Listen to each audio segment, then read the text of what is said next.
we're going to talk about research. Research means combining what you know and think with what other people have to say. So maybe you already know a little bit about the topic that you're going to do for this paper. You still need to get more expert opinions and bring those in as research as you're talking about your topic. You need to be able to filter through all the information to form an answer to a question. So there's going to be a lot of information out there about your topic. What you want to do is find the best, most credible sources, and you want to narrow down your topic enough that you're saying something specific about it. So let's talk about that. When you start approaching your research, you need a topic in mind. You might have a topic that's pretty broad. So here are some of my examples that I'm giving. So torture, you might want to talk about that. Stem cells. These are both two really broad topics. They're too broad for you to be able to find a small amount of information with. So you need to narrow those topics down. So how you can do that is, first of all, coming up with questions to ask yourself as far as what do you have to say, or what is it that you want to look for when it comes to these topics. So your topic can lead to a more general question. What is whatever your topic is? Why does it matter? So we can go from the topic of torture to should we allow torture? It's a little more specific. It's better. It's going to narrow down the information we're looking at. We can go from stem cells to is stem cell research good or bad? Now this is better than just our general topic, but it's still not great. We could still get more specific and narrow down the information that we have to look through even more. So now we want to have a very specific research question. So we can go from should we allow torture to what are the potential consequences of CIA torture of suspected terrorists? So now we're narrowing it down to what kind of torture are we talking about, who's doing it, who's it being done to, and what is it that we want to know about that? Well, we want to know about the potential consequences. We can go from is stem cell research good or bad to do the benefits of embryonic stem cell research outweigh the possibility of destroying living cells? So now we're getting even more specific. We're explaining what kind of stem cell research, and we want to look at one of the fundamental arguments over this type of stem cell research, which is we all know it's beneficial, but how do we weigh those benefits against one of the biggest controversies with this kind of stem cell research, which is that it is destroying living cells. So you can see how we've gone from a pretty general topic to a more specific question to a very specific good research question that's got keywords in it that we can use when we do searches of the databases. So this is going to help you going through this process of starting with a topic and then a general question and then a more specific question. This is going to help you get to a point where now you've got a good angle to approach your research with so that you won't have quite so much information to have to look through. So this is something that you're going to do for your writing assignment, and we'll talk a little bit more about that later. Now, as you're thinking about topics and research questions, you need to keep some basic guidelines in mind. Your research question cannot be based on a generally accepted statement, a fact, a pointless opinion, or your own faith, something that's going to be hard to investigate. So let's go over some examples of all of these. Is it wrong to judge someone by his skin color? Well, this is not a good research question because this is something that is generally accepted. Now, of course, there are people who don't agree with this. Of course, there are places in the world where they don't take this into account. But you want to think about the general public, the people in your audience when you write this essay, what they think.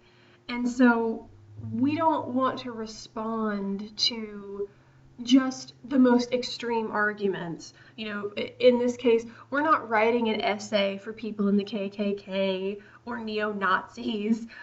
This is for a general audience, and we're going to assume that our general audience is made up of decent, intelligent people. So we're not going to respond to the extremists, and that makes this not a good research question, because the general people in your general audience are going to go, well, of course it's wrong, and you're going to be not making a very good argument.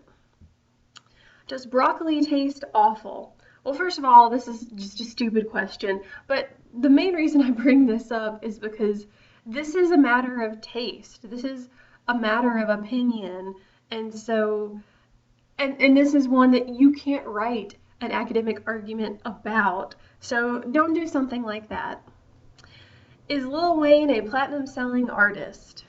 Well, what's wrong with this research question? It's a fact. You can't argue with it because it is a fact. This is logos. You can't argue with the logos. Is there a God? And if so, will you go to heaven when you die if you believe in him? Well, this is based on faith, and faith is something that you can't really argue. You can't go out and get sources and prove or disprove this. So this is not a good research question either. Please don't do something like this. I've had students try and do it. Don't do it. Let's just avoid any of these kinds of research questions for the purposes of this assignment that you have to do. So once you've got a topic in mind, where do you go for answers? Actually, first of all, I want to ask, where do you go for answers in general if you just have a basic question? So most people are going to say, go to the internet, Google it. Google is great for basic answers. Some people might go to their friends and family and ask them. Books. Hopefully some of you still use books to find answers. When it comes to academic answers, though, obviously that's going to be a little bit different. Books are much better. You might not go to a book for an answer to a general question that you have in life. But when it comes to academic questions, books are great. Reference books like encyclopedias are great ways to find answers. Scholarly journals or magazines are great places, and the databases. We'll talk about databases in your library sessions. So why do you need sources? What are they? What do they do? Well, first of all, they answer questions. So you've got that research question. You want to use your sources to help you answer it. Sources help shape what you think. You might already have an opinion on whatever your topic is, but as you become a more informed person about that topic, you might change the way that you think. So sources are going to help inform you enough that they're going to make you more of an expert on that topic, and that might change the way that you think about it. Sources are people talking to each other, either directly or indirectly. So people don't argue in a vacuum. People argue as a response to someone else. So whenever you are quoting someone or summarizing or paraphrasing a source in your essay, that's you talking to those sources indirectly. Any sources that you use have probably used other sources. So you are vicariously using their sources as well, and it becomes this kind of web of information. Everyone is responding to someone, and eventually someone might respond to you as far as what you've had to say about your topic. And this is what we call the critical conversation, this whole web of different sources responding to each other. In your paper, you can use your sources to do a lot of different things. So here are some examples. To provide background information. So this is going to be required of you for this paper. You have to give us a history of your topic. Explaining terms or concepts. So sometimes you might be dealing with something that's a little bit technical and people might not know exactly what it is. So for example, I mentioned embryonic stem cell research. Well, you might want to use a source to explain exactly what that is to make sure your audience knows. to give specific examples of your topic's significance.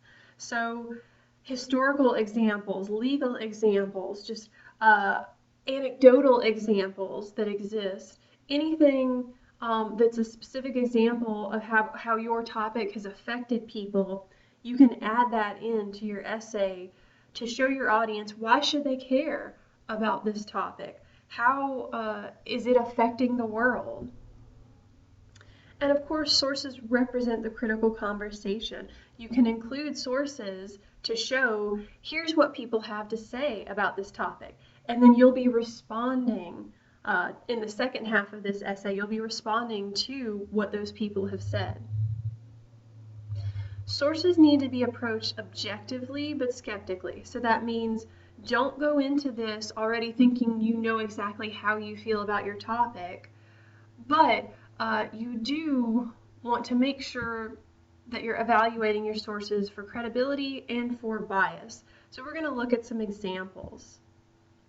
And please keep in mind, the internet and television, those are major places where you're going to find sources that might not be quite so credible and might have a little too much bias. So here's our first example. This is Marshall Brain's blog. And this is not a good source to use in an academic paper because it's just a blog. You don't know who this guy is. He could be someone who goes to MIT and has a PhD, or he could be a 15-year-old in his mom's basement just typing things. So blogs are bad sources because you can't verify who that person is or how credible the information is that they're giving. So this is a letter to the editor. You can see it says right here. This is not a great source because it's obviously biased. This is nothing but opinion pieces. There's usually no logos in an editorial or a letter to the editor. So this is one that you would want to use very carefully or not use at all. So maybe you've done a search before and had something like this pop up that's a graph or a chart. Be careful with things like this that just come up on the internet because we don't know who this person is. And just because something's in a graph or a chart doesn't make it true. So unless you've found graph and chart information in a credible article, you don't want to trust it if it just pops up on the internet. So this source, this one's interesting. So it says MAD up here. This is Mothers Against Drunk Driving. So pretend you're writing an article about lowering the drinking age or not lowering the drinking age. You can absolutely use a source like this. I'm not saying this is a bad source because it is credible. However, you want to acknowledge that this is a biased source. As you can see up here, it says we're dads and daughters, sons and uncles, friends and neighbors and mothers. For all ages and all walks of life, we are many colors with one voice. But that one voice is to say that drinking and driving is bad. And so it's pretty obvious that this is a source that is not going to be okay with lowering the drinking age. So this source is biased, and you want to be careful with these and acknowledge that they are biased within your essay. Same thing for this. So religious sources are biased. Again, doesn't mean that they're bad, but it means that they're going to be slightly less credible, and you want to be more careful with them. And you want to acknowledge in your essay that you understand that these sources are biased. So this one's an interesting one. First of all, you can just look at it and tell it looks kind of dated, but also if you look carefully, you can see here it says 1999, up here it says 2000 National Workshop. So the lesson here is that you want to use the most up-to-date sources if you can.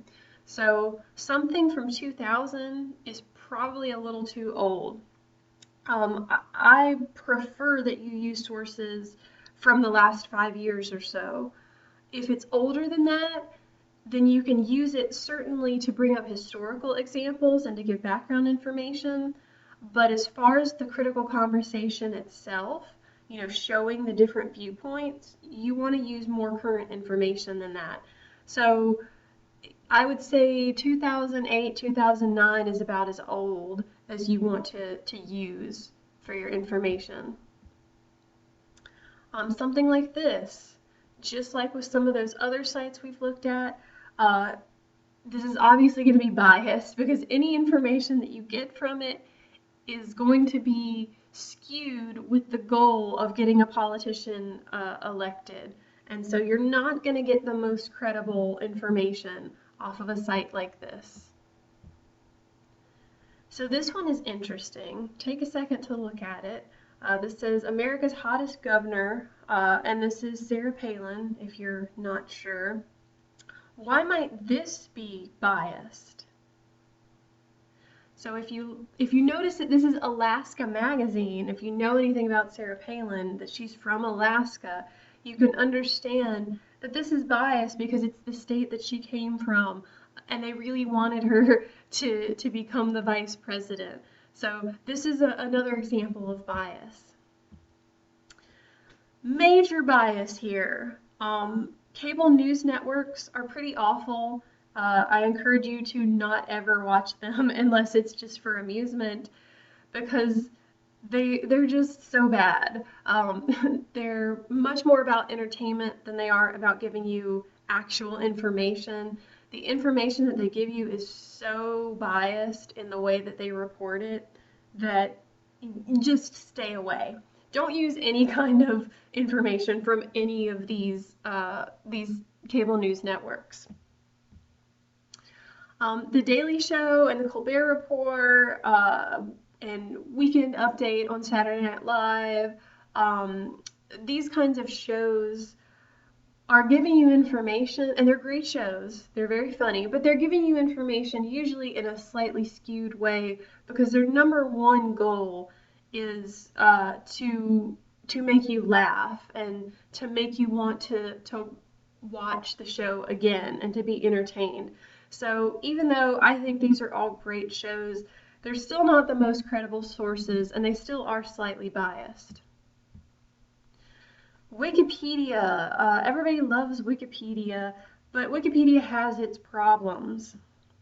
And I think this little cartoon shows exactly what is the problem with Wikipedia and why it's often not taken very seriously. And that's because people can go in and change the information. And yeah, Wikipedia has people to monitor those changes and to try and make sure that they're accurate. But I read an article several years ago that talked about these two scientists who kept going in and changing the article about global warming, and one would say, oh, it's real, it's going to kill us all, and the other one would change it and say, no, it's not real and it's not man-made. And they kept going back and forth, even though they were both credible sources. They kept going back and forth and fighting over it and arguing over it, and finally Wikipedia had to revoke their ability to do things on Wikipedia because they just couldn't stop. So it's not just that some of the sources are not that credible, and Wikipedia acknowledges this. A lot of times if you look something up, it'll have those little messages that tell you, oh, this needs work, or oh, some of this information might be biased. So they're really quick to acknowledge that Wikipedia is not a great source, at least not for every kind of information that you're looking for. What you can use Wikipedia for is you can scroll down, and if there's a list of works cited, you can potentially use those sources. And so it is a nice place for background information. You don't want to use it on an academic essay just because it's still widely looked at as a not credible source. Crazy people, and I don't mean crazy like literally crazy, but as in, people who get paid to make a big stink about things. You don't necessarily want to listen to their opinions, or at least you don't want to look at them as credible sources, because they're often less credible, they're often extremely biased. And so I have here Michael Moore is a very liberal talking head. Bill O'Reilly, much more conservative or at least independent, libertarian, pretty extreme views. Here we have some more liberal people who kind of spout their beliefs a lot, and they're not necessarily the most informed beliefs, especially when it's coming from actors and musicians. And here's some of the conservative ones. You might be familiar with some of these people, you might not. The point of all of this is be careful about who you listen to. You want to know that the source of information is credible, and you want to understand that if someone is getting paid to give their opinions in a very public venue, they're probably not as credible, and they're probably more biased than someone who is just a writer or a documentarian or a regular journalist. So the point of all of this is to show you that sources have to be evaluated for credibility. Remember that not all sources come from reputable people or publications. You want to look for things like timeliness, meaning how old is the information. Anonymous articles are not good. You want to make sure that the articles that you use are connected to a credible person or a credible organization. Letters to the editor aren't great. Blogs and Wikipedia, don't use them. Websites not sponsored by a reputable organization are always very sketchy. And then bias is another thing. Remember that sources have an agenda. Now, I've put in parentheses up here the proper way to use this word because I see so many people use it incorrectly. Bias, B-I-A-S, is a noun. This source has bias. Biased with an ed is a verb. This source is biased. So make sure you write this correctly if you're putting this somewhere in your essay or your annotated bibliography. So there is an ed on the end if you're using it as a verb, and I will take off points if I see you use this word incorrectly. So the agenda that different sources can have, satire, which is things like The Daily Show. Politicians and their organizations obviously want them to get elected. Religious groups, people connected to any of these groups. If you're looking at a source that obviously has an agenda other than to inform you about something, you want to be careful with those sources, and you want to, at least if you're going to use them, acknowledge in your essay that they are biased. So library sources, why are they different? Why are they better than what you find on the internet?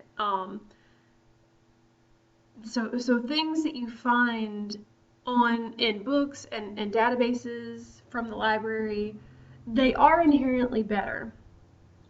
And the reason behind that is because the library has looked and made sure that the databases that they're using are run by credible people, that the books that they're buying and putting in the library are credible books. So they've already done a decent amount of the work for you as far as evaluating whether or not this is a credible source. So even though some of what you can find on the library databases is also just on the internet, at least by going through the databases, you learn that skill of using the databases, and you also know that it's got to be slightly more credible than just doing a Google search. And this is pretty much why you should use the library sources. Avoiding bad sources. So use multiple sources and make sure they're saying about the same thing. So if you find a source that is saying something just really, really extreme, it's probably not a good source to use. If you use websites, make sure that you're careful about evaluating them for the information that they're giving. So I know a lot of you just want to use Google and take whatever the first couple of hits are and slap that information in your paper, but that's not a good strategy because that information is not necessarily that credible. Websites that end in edu or gov or org are much, much better than ones that end in com. but still, they still all have the potential to be not very credible and to be very biased. So be very careful with websites.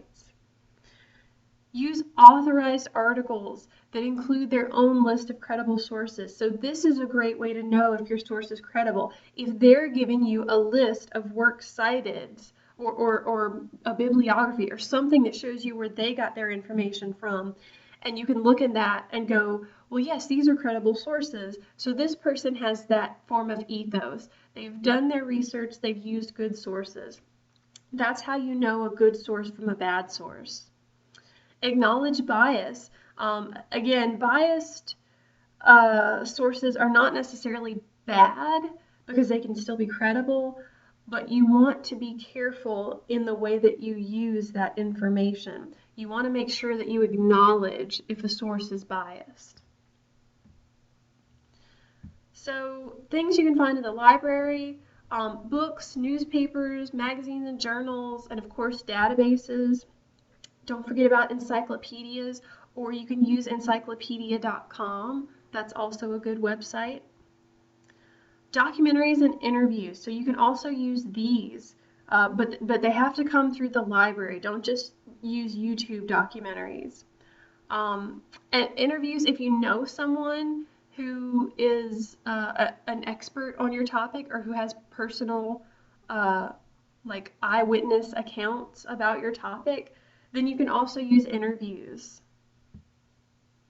Keep track of your sources. So this is important for when you're writing your paper.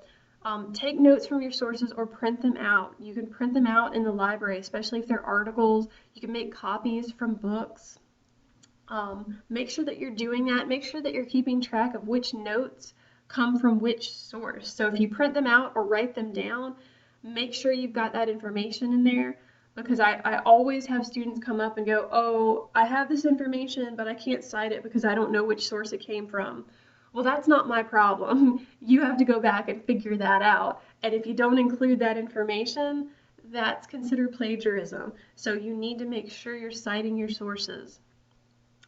Also, make sure if you're just jotting down notes or maybe copying and pasting from documents, make sure that you're writing down if you're paraphrasing or quoting or summarizing. So if you're taking it word for word, please make sure to write down that you are quoting that material, that you are not putting it in your own words. So then you'll know that that's a quote and you need to either put it in your own words or cite it as a quote. Same thing with paraphrases and summaries. If you're just looking at the information and summarizing it in your notes, make sure you make a note of that. So where you go for answers kind of depends on what kind of person you are and what you're most comfortable with. Most people like the databases the best. Some people really like to go into the library and actually get a book they can hold in their hands. Any of that is fine, but you want to be already thinking about what sources you want to use. And now you got to start coming up with topics. So I've put up here these two databases that are really good for helping you brainstorm topics. Opposing Viewpoints is one, and Points of View Reference Center is another. So I'm going to show you how to find the databases if you've never done this before. So you go to the main Upstate website, upstate.edu, you go to Library, and then see you've got this database list. Here's the alphabet right here. If you know the name of your database, just go to whichever one. I'm already recommending to you Opposing Viewpoints and Points of View Resource Center. So let's go to O. Let's look at Opposing Viewpoints. So we've gone to O. Here we have Opposing Viewpoints in Context. We'll click on that. It's going to ask you for your password, for your username and password. I think this is the same thing that you use to log into your email. So if you go through that and type it in, you should be able to get into it from your computer. And then, as you can see, it'll come up like this, and you can use the databases in this way from any computer. So now you see it's got a list of different topics, and under each one you can go to it and find a list um, of different things about that topic. So if we go to school violence, now we can find different viewpoints about school violence, and it shows you viewpoints, which is like argumentative pieces. It shows you stuff from academic journals, statistics, stuff in the news. So it's got little video stuff over here.